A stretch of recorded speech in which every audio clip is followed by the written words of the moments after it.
Security votes, the secretive cash allowances paid monthly to governors, is one of the darkest arrangements in Nigeria's public finances. No audits, no breakdowns, no questions asked. The provision is so loose, a governor can cash out billions without technically breaking the law. Transparency International says Nigeria spends over 300 billion naira a year on these allocations, more than the combined budgets of the Army, the Navy and the Nigerian Air Force. Officially, they are for security. In practice, they are off-the-book slush funds, spent at the governor's discretion or on anything from genuine threats to political convenience.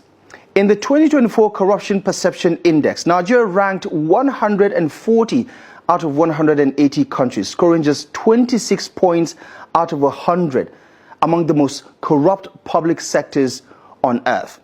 Globally, Nigeria stands alone. In the US, the UK, South Africa, Ghana and Kenya, security budgets are tied to agencies, projects and subject to legislative oversight. In the Philippines, confidential funds must be justified to Congress every year. In Indonesia, governors can access operational funds, but they are capped and tied to specific programs. Only in Nigeria do huge unaccounted cash allocations go directly into elected officials' hands. Since the 2023 fuel subsidy removal, FAC allocations to states have jumped to over 60%.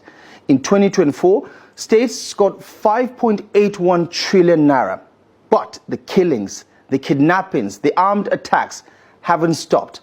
They have multiplied. In Osun State, for example, Governor Ademola Adeleke's allocations hit 600 million naira monthly. That's 7.2 billion naira a year and 28.8 billion naira over a single term.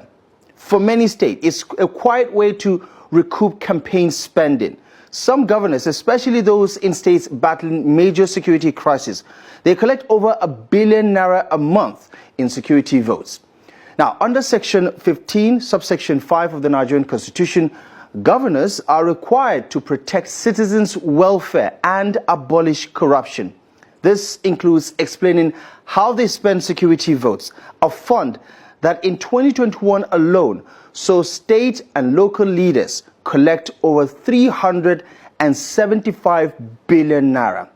Two petitions filed with the EFCC and the ICPC now accuse a former South-South governor of diverting 4.5 billion naira in security votes meant for the Army, the Navy, and the Civil Defense, as well as the DSS.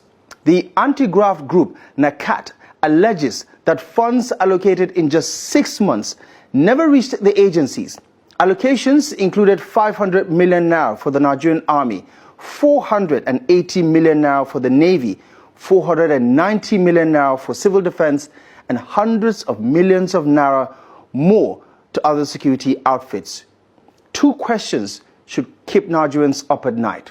One, what exactly has the security votes achieved when bandits and kidnappers still operate with impunity? And two, why pay governors extra for security when they do not control the police or military, which the federal government already funds? Now, private companies are also pressured in to chip in. And still, governors take home over 300 billion naira a year in security votes. This system was born under General Yakubu Gowon during the Nigerian Civil War, a tool to guarantee loyalty from military governors and elites.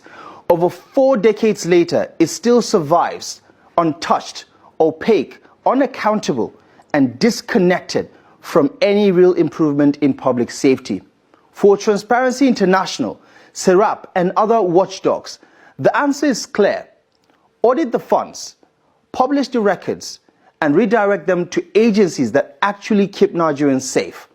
And for ordinary Nigerians, security votes are not just a line in the budget. They are a reminder of how public office can be turned into a personal ATM, while the rest of the country pays the price in blood.